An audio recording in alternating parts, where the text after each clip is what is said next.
best businesses, especially in an inflationary period, are businesses that have low capital expenses. And that's because Can you have some examples? Yeah. So I'll give you opposite examples to make, and then I'll drive it. So something that does have high capital expense, which is what you would not want to get into, would be like stuff that has lots of inventory, stuff that has lots of supply chain, lots of manufacturing, heavy equipment, things where you have to constantly buy more stuff in order to increase capacity, right?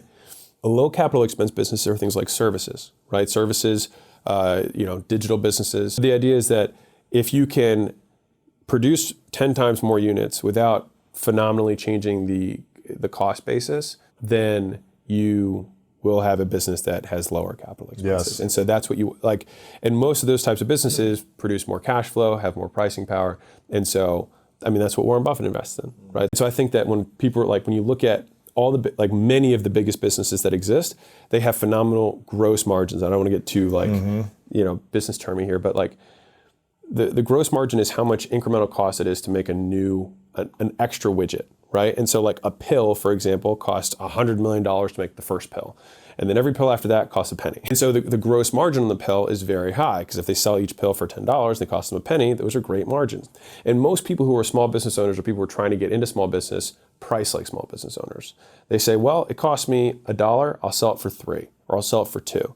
But if you're already starting on a 50% gross margin, it's very, very hard to make money. Because think about it, that's at 100, you're already at half, and then you have the rest of everyone else you have to pay off that extra 50. Yes. Very hard to do. And so I'll give a couple rules of thumb if anyone wants those. But if you're building a service-based business, for us, I by all means I have to get gross margins above 80%, which means 5 times the cost of goods. So if it costs me $100 a month, the minimum I'll charge is $500, right?